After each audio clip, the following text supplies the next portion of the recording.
கியாமத்துடைய பெரிய அடையாளங்கள், கியாமத்துடைய பெரிய பெரிய அடையாளங்கள் குர்ஆன் ஹதீஸில் இடம்பெற்ற கியாமத்துடைய பெரிய அடையாளங்கள். ஹுதைஃபா ரலியல்லாஹு தஆலா அன்ஹு அவர்களுடைய ரிவாயத்தில் 10 அடையாளங்களை நபி ஸல்லல்லாஹு அலைஹி வஸல்லம் அவர்கள் படிப்படியாக சொன்னது.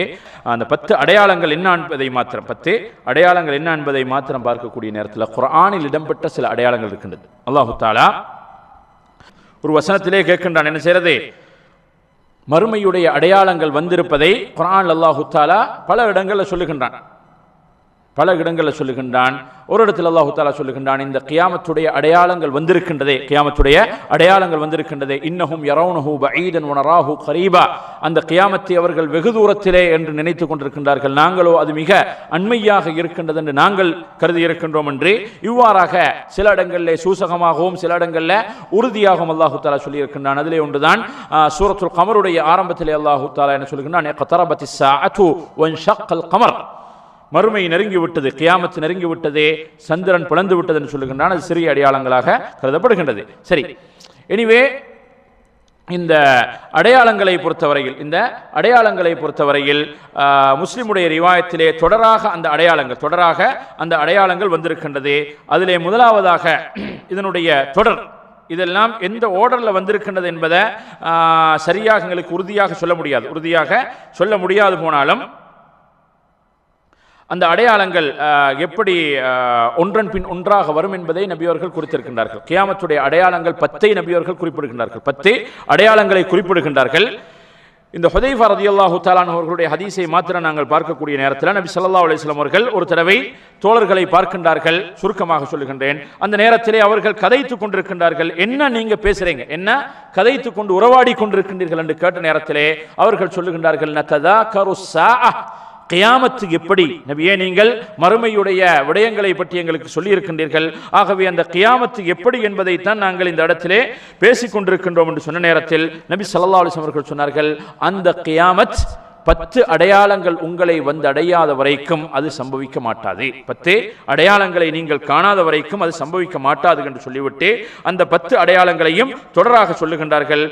முதலாவதாக நிலநடுக்கங்களை பற்றி சொல்லுகின்றார்கள். கிழக்கில் ஒரு நிலநடுக்கம், மேற்கில் ஒரு நிலநடுக்கம், அதே போன்றே அரபு தீபகற்பத்திலே ஒரு நிலநடுக்கம் ஏற்படும். அப்ப இது மூன்று அடையாளங்கள். அதே போன்று ஒரு புகை ஒரு பயங்கரமான ஒரு புகை வரும்.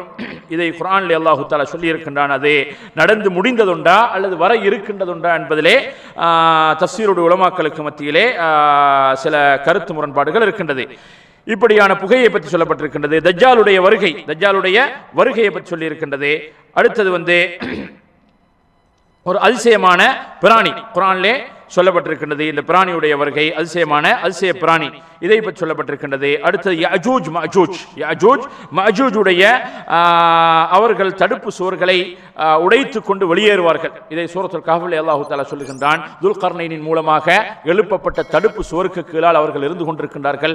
அன்றே நபியவர்கள் சொல்லிவிட்டார்கள். ஒரு நாள் தினம் நபியவர்கள் ஃபஜ்ர் தொழுகையை தொழுதுவிட்டு தன்னுடைய ஒரு மனைவியுடைய அறைக்கு வரக்கூடிய நேரத்திலே வயலுல் லில் அரப் மின் ஷர்ரின் கத் இக்தரப், அரபிகளுக்கு பெரும் கேடு, அவர்களுக்கு மிகப்பெரிய ஒரு வேதனை அவர்களை அண்மித்துக் கொண்டிருக்கின்றதே, மிகப்பெரிய ஒரு கேடு அவர்களை அண்மித்துக் கொண்டிருக்கின்றதே. கத் ஃபுத்திஹல் யௌம மின் ரத்மி யஅஜூஜ ஹகதா என்று சொன்னாங்க. யஅஜூஜ் மஅஜூஜ் கோத்திரத்தினர்கள் அடைத்து வைக்கப்பட்டிருக்கக்கூடிய தடுப்பு சுவரிலே இப்படி ஒரு சிறிய ஓட்டை விழுந்து விட்டது. எப்ப 1400 வருடங்களுக்கு முன்னால் ஒரு கிராக் விழுந்திருக்கு. அப்ப அர்த்தம் என்ன, வர தயாராகிட்டாங்க அன்னைக்கு. இப்ப நபி அவர்களுடைய வருகையே கியாமத்துடைய ஒரு அடையாளம் என்று சொன்னோம். நபி அவர்கள் அல்லாஹ் அனுப்பியதே கியாமத்துடைய ஒரு அடையாளமாகத்தான். ஆகவே அந்த அடிப்படையில் அன்று நபி அவர்கள் சொல்லுகின்றார்கள், யஅஜூஜ் மஅஜூஜுடைய அந்த கோத்திரத்தினர்களுடைய வருகை, அந்த கூட்டத்துடைய வருகை நெருங்கிவிட்டது என்று சொல்றாங்க. அந்த வருகை நெருங்கிவிட்டது, அதனால் அரபியர்களுக்கு மிகப்பெரிய கேடுன்னு சொன்னாங்க. அடுத்ததாக 8வதாக நபி அவங்க சொன்னாங்க, சூரியன் மேற்கிலிருந்து உதயமாகுவது. அதே போன்றே 9வதாக யமன் நாட்டில் உள்ள ஒரு பகுதியிலிருந்து மிகப்பெரிய ஒரு நெருப்பு அந்த நெருப்பு அப்படியே மக்களை மஹ்ஷர் நிலத்துக்கே மஹ்ஷருக்கு அவர்களை அழைத்து செல்லும். அது மஹ்ஷருடைய நிலம் எந்த இடம், ஷாம் என்று சொல்வதுதான் தஃசீருடைய அதே போன்று ஹதீஸ் கலை அறிஞர்கள் அதுக்கு விளக்கம் சொல்லியிருக்கின்றார்கள். அதோடு சேர்த்து வேறு ரிவாயத்திலே வந்திருக்கின்றது, நபி ஸல்லல்லாஹு அலைஹி வஸல்லம் அவர்கள் டமஸ்கஸிலே என்ன இறங்குவார்கள், ஈசா அலைஹிஸ்ஸலாத்து வஸ்ஸலாம் அவர்கள் வ இன்னஹு லஇல்முல் லிஸ்ஸாஅஹ், குர்ஆன்ல அல்லாஹ் தஆலா சூசகமாக சொல்லி இருக்கின்றான். வ இன்னஹு, அந்த ஈசா அலைஹிஸ்ஸலாம் அவர்கள் இல்முல் லிஸ்ஸாஅஹ், கியாமத்துடைய ஒரு அடையாளம், கியாமத்துடைய ஒரு அடையாளம். 10வது அடையாளம் யாரு, நபி ஈசா அலைஹிஸ்ஸலாம் அவர்கள் இறங்குவார்கள். 2 மலக்குமார்களுடைய துணையில நபி ஈசா அலைஹிஸ்ஸலாம் அவர்கள் டமஸ்கஸ்ல இந்த குறிப்பிட்ட இடத்தை சொல்றாங்க, அந்த இடத்துக்கு நபி ஈசா அலைஹிஸ்ஸலாம் அவர்கள் இறங்குவார்கள். இறங்கி அவர்கள் எதை எடுத்து வருவார்கள், இஞ்சில எடுத்து வருவாங்களா, இல்லை, குர்ஆனை எடுத்து தான், குர்ஆனின் பக்கம் தான் மக்களுக்கு அழைப்பு விடுப்பார்கள். ஆகவே இப்படியாக இந்த 10 அடையாளங்களும் சொல்லப்பட்டிருக்கின்றது. இந்த 10 அடையாளங்களும் எவ்வளவு வேகமாக வரும் என்று சொன்னால், எவ்வளவு வேகமாக வரும் என்று சொன்னால், நாங்கள் நினைப்பதை போன்றே இதுக்கு வெகு காலம் எடுக்கும் என்று இல்லை. நபி அவங்க தபரானியுடைய ரிவாயத்திலே வந்திருக்கின்றது, சில மணிகளை ஒரு கயிற்றிலே நீங்கள் கோர்த்தே அதனுடைய ஆரம்ப பகுதியை நீங்கள் அப்படியே கிழித்து விட்டீர்கள் என்று சொன்னால், ஒன்றன் பின் ஒன்றாக எவ்வளவு வேகமாக அது அப்படியே கீழே விழுந்து விடுமோ அதே போன்றுதான் படிப்படியாக இந்த அடையாளங்கள் ஒன்றன் பின் ஒன்றாக மிக வேகமாக நடந்து முடிந்துவிடும். இப்ப முதல் அடையாளம் ஆரம்பித்து விட்டது என்று சொன்னால் கியாமத்தே ஆரம்பித்து விட்டதுன்னு தான் அடையாளம். ஆகவே இந்த 10 அடையாளங்கள் முடிவதோடு தான் சூர் ஊதப்பட்டு அந்த பெரிய கியாமத்து உண்டாகும். கியாமத்துல் குப்ரா என்று சொல்லக்கூடிய பெரிய கியாமத். கியாமத்தை நாங்கள் ஏற்கனவே படித்திருக்கின்றோம். கியாமத்தை 2 வகையாக அறிஞர்கள் சொல்லியிருக்கிறார்கள், கியாமத்துன் சுக்ரா, கியாமத்துன் குப்ரா. இப்ப மறுமையுடைய சிறிய அடையாளங்கள் பெரிய அடையாளங்கள் என்றது வேற. அஷ்ராத்து ஸா அல்லது அலாமாத்து ஸாஅத்தி சுக்ரா, அலாமாத்து ஸாஅத்தில் குப்ரா. கியாமத்துடைய அடையாளங்களை அறிஞர்கள் 2 பிரிவினர்களாக பிரிச்சிருக்கிறாங்க. இது பிரிவு ஒன்று கியாமத்துடைய சிறிய அடையாளங்கள், அடுத்தது மறுமையுடைய பெரிய அடையாளங்கள். இப்ப சொல்லப்பட்ட 10 அடையாளங்கள். இதை தவிர இந்த கியாமத்தையே 2ஆக பிரிச்சிருக்கிறாங்க. கியாமத்துல 2 இருக்கின்றது, கியாமத்துன் சுக்ரா, கியாமத்துன் குப்ரா. கியாமத்துன் சுக்ரா, கியாமத்துன் குப்ரா. சிறிய கியாமத்து, பெரிய கியாமத். சிறிய கியாமத் என்ன, இது இண்டிவிஜுவல் கியாமத். இண்டிவிஜுவல் கியாமத் என்ன, மன் மாத காமத் கியாமத்து. இதான் அஹ்லுஸ் சுன்னா வல் ஜமாஅஹ் எங்களுடைய கொள்கை. மன் மாத காமத் கியாமத்து. ஒவ்வொரு மனிதனும் மரணித்தால் அவனுடைய கியாமத் அந்த நொடிப்பொழுதிலிருந்து ஆரம்பமாகிவிடும். இன்று 10 மணிக்கு நான் மூத்தாகினேன் சொன்னால் இன்றைக்கு நைட்டு 10 மணிலிருந்து என்னுடைய கியாமத் ஆரம்பித்து விட்டது. மன் மாத காமத் கியாமத்து. ஏன், அதற்கு பின்னால் நடக்கக்கூடிய நிகழ்வுகள் உலகத்தில் யாருக்குமே தெரியாது. ஓமிம் வராஇஹிம் பர்ஸகுன் இலா யௌமி யுபஅஸூன்.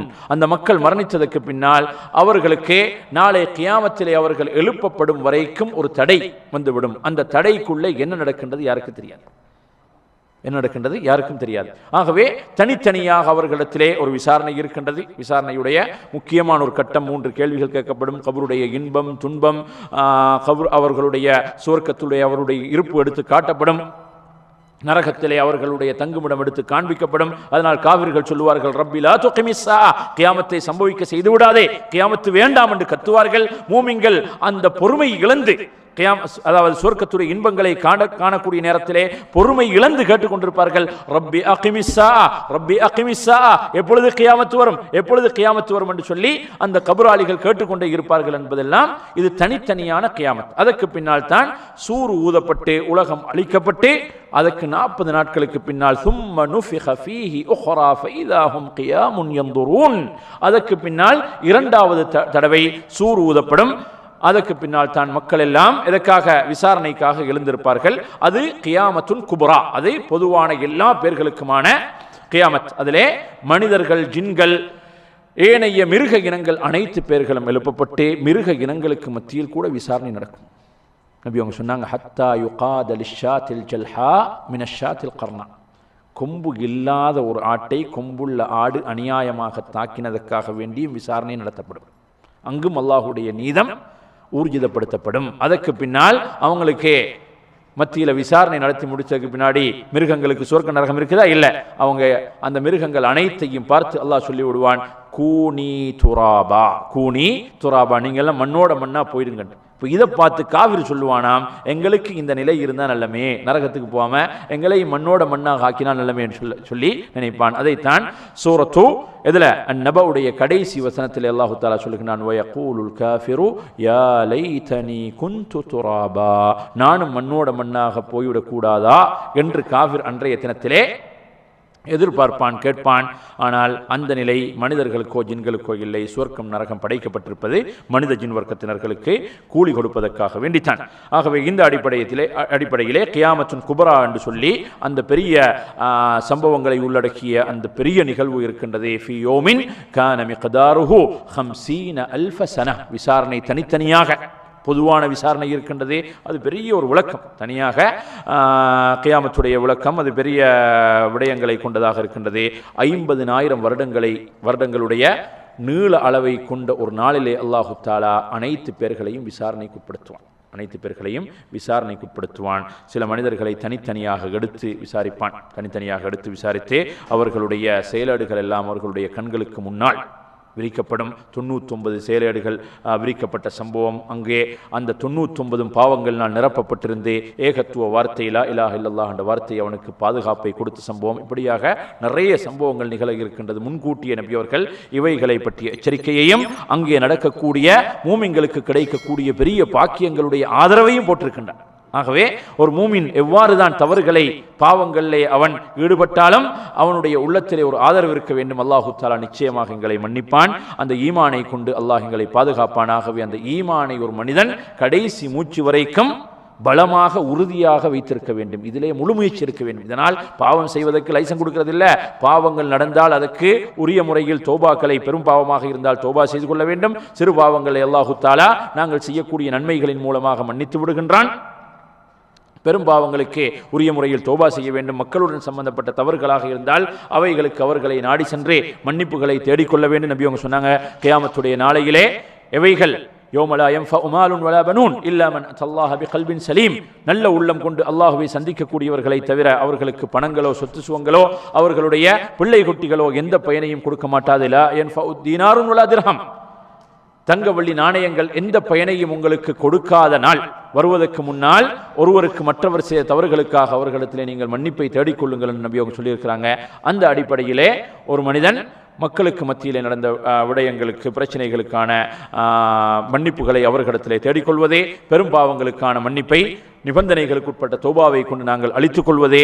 ஆனாலும் உள்ளத்திலே இவைகள் அனைத்தையும் விட மேலாக அல்லாஹுடைய கருணை, அவனுடைய ஆதரவு, அவனுடைய ரஹ்மத்தை நாங்கள் வைத்திருப்பதே. இவைகள் எல்லாத்தையும் விட மேலாக அந்த ஈமானை, கொள்கையை பலமாக வைத்து அதுக்கே மாசு கற்பிக்கக்கூடிய எந்த விடயத்திலையும் தன்னை ஈடுபடுத்திக் கொள்ளாமல், பித்அத்தான ஷிர்கான காரியங்களில் ஈடுபடாமல் ஒரு மனிதன் பாதுகாப்பாக இருக்கும் காலமெல்லாம் நபி அவர்களுடைய ஷஃபாத் இருக்கும். நரகத்தில் இருந்து மக்கள் வெளியேற்றப்படுவார்கள். எப்படி தெரியுமா வெளியேற்றப்படுவாங்க? சொல்லப்படும், அந்த நரகத்தில் இருந்து யாரை வெளியேற்றுங்கள், யாரை வெளியேற்றுங்க?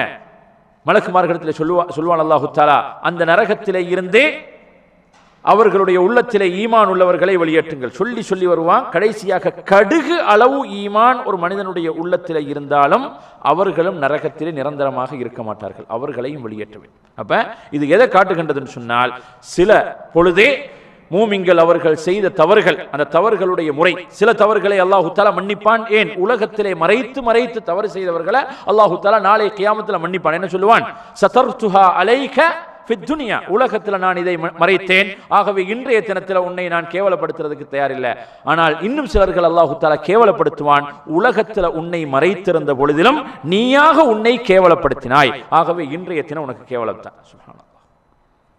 நாளை கியாமத்திலே சிலர்கள் திஹாமா என்று சொல்லக்கூடிய இந்த நாட்டில் இருக்கக்கூடிய வடபகுதியில் இருக்கக்கூடிய ஒரு மலை தொடர், கஜபலி திஹாமத பைதா நகிய்யா, திஹாமா மலைகளை போன்று வெண்மையான வெண்ணிற நன்மைகளை சுமந்து வருவார்கள்.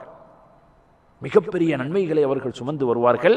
அவைகள் அனைத்தும் பரத்தப்பட்ட புழுதிகளாக மாற்றப்படும். சஹாபாக்கள் கேட்கிறாங்க, ஜல்லிஹிம் யா ரசூலல்லாஹ், சிஃப்ஹும் லனா யா ரசூலல்லாஹ், அந்த மக்கள் யார் என்று எங்களுக்கு தெளிவுபடுத்துங்கள் என்று கேட்ட நேரத்தில் நபி அவங்க சொன்னாங்க, அவர்கள் உங்களை போன்றவர்கள், உங்களை போன்று தொழுவார்கள்.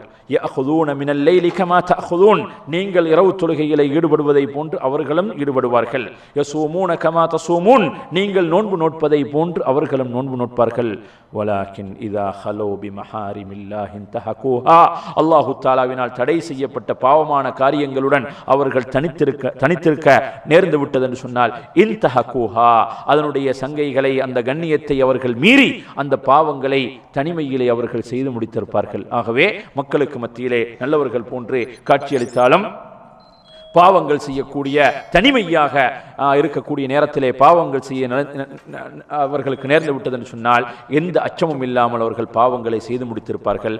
ஆகவே இவர்களுடைய இந்த நன்மைகள் எல்லாம் முழுமையாக பரத்தப்பட்ட புழுதிகளாக மாற்றப்படும் என்று சொல்லப்பட்டிருக்கின்றது. ஆகவே பாவங்களை செய்யக்கூடியவர்கள சிலர்கள் மறைத்து செய்தவர்களை சில பொழுது அல்லாஹு தஆலா நாளை கியாமத்திலே அப்படியே அவனுடைய ரஹ்மத்தினால் மறைத்து சொர்க்கம் அனுப்பி விடுவான். உலகத்திலே அல்லாஹ் மறைத்து இரவுலே பாவம் செய்கின்றான். நபி அவர்கள் சொல்லுகின்றார்கள், யபீது யஸ்துருஹு ரப்புஹு வஅஸ்பஹ ஃபகத் ஹதக சத்ரல்லாஹி அலைஹி, இரவுலே அல்லாஹு தஆலா அவனுடைய ரஹ்மத்தினால் அவனுடைய கருணையினால் அவன் செய்த பாவத்தை அந்த பாவம் செய்யக்கூடிய நேரத்தில் கூட அவனின் மீது கருணை கண் கொண்டு பார்த்து அல்லாஹு தஆலா அவனை மறைத்திருக்க காலையிலே எழுந்திருக்கின்றான். வகத் ஹதக சித்ரல்லாஹி அலைஹி, அல்லாஹுடைய அந்த திரையை அவன் கீறி கிழித்து விடுகின்றான். செய்த பாவத்தை மற்ற மக்களுக்கு அம்பலப்படுத்துகின்றான். அதை வீடியோ பற்றி அப்லோட் பண்ணிட்டான், மற்ற மக்களுக்கு ஷேர் பண்ணிட்டான். அல்லது அந்த பாவத்தை பற்றி அறிமுகம் இல்லாத மனிதனுக்கு சொன்னான், இப்படி ஒரு விஷயம் இருக்குது செஞ்சு பார்க்கலாம் என்று சொல்லி அறிமுகப்படுத்திட்டான் என்று சொன்னால் இவன் என்ன செய்தான்? கேவலம் கட்டவன். இவனுக்கு அல்லாஹு தஆலாவுடைய மன்னிப்பு சில பொழுது தூரத்திலே இருக்கின்றது. நபி அவர்கள் சொன்னார்கள், குல்லு உம்மத்தி முஆஃபன் இல்லல் முஜாஹிரீன், என்னுடைய உம்மத்திலே எல்லா பேர்களுக்கும் அல்லாஹு தஆலாவுடைய மன்னிப்பு இருக்கின்றது. இல்லல் முஜாஹிரீன், பாவங்களை பகிரங்கப்படுத்தக்கூடியவர்களை தவிர. அல்லாஹ் பாதுகாக்க வேண்டும். ஆகவே இப்படியாக அந்த கியாமத்துடைய எண்ணத்தை ஒரு மனிதன் உள்ளத்திலே வைத்திருக்கக்கூடிய நேரத்திலே அமல்களிலே ஒரு சீரான நிலையான ஒரு நிலையை அவனால் அடைய முடிந்ததாக இருந்து கொண்டிருக்கின்றது.